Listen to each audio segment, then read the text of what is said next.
தமிழர்களின் திருநாளாம் பொங்கல் பண்டிகைக்கு இன்னும் சில நாட்களே இருக்கும் நிலையில் ஜல்லிக்கட்டு போட்டிகளுக்கு காளைகள் தயாராகி வருகின்றன. பொங்கல் பண்டிகை என்றாலே ஜல்லிக்கட்டு போட்டிதான். அந்த அளவுக்கு ஜல்லிக்கட்டுக்கான வரவேற்பு ஒவ்வொரு ஆண்டும் அதிகரித்து வருகிறது. இதில் களம் காணும் காளைகளை போட்டிக்கு தயார் செய்யும் வேலைகளில் உரிமையாளர்கள் தீவிரமாக இறங்கியுள்ளனர். தஞ்சாவூர் பாலாஜி நகர் பகுதியில் உள்ள ஜல்லிக்கட்டு காளைகளுக்கு நடைப்பயிற்சி, நீச்சல் பயிற்சி, மண்ணை குத்தி கிளறுதல் உள்ளிட்ட பயிற்சிகள் வழங்கப்பட்டு வருகின்றன.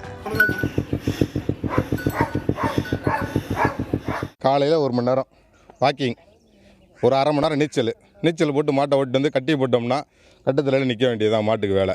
இது வந்து பார்த்திங்கன்னா நம்ம ஜனவரி பிறக்கிறதுக்கு 3 மாதத்துக்கு முன்னாடி இந்த ட்ரைனிங் ரெடி பண்ணிடுவோம்.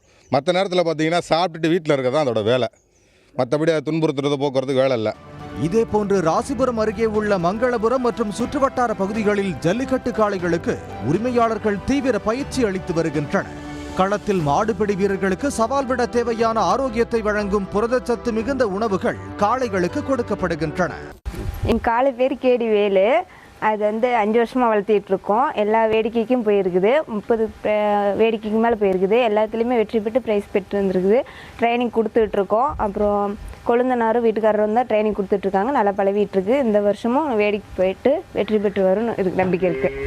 இந்த முறை அதிக இடங்களில் ஜல்லிக்கட்டு போட்டிகளை நடத்த அனுமதிப்பதோடு களத்திற்கு வரும் காளைகள் அனைத்திற்கும் டோக்கன் கிடைக்க நடவடிக்கை எடுக்க வேண்டும் என்பது காளை உரிமையாளர்களின் கோரிக்கையாக உள்ளது. சன் செய்திகளுக்காக தஞ்சை செய்தியாளர் ராஜசேகரன், ராசிபுரம் செய்தியாளர் அருள்முருகன். உடனுக்குடன் செய்திகளை தெரிந்து கொள்ள சன் நியூஸ் பெல் ஐகானை கிளிக் பண்ணுங்க.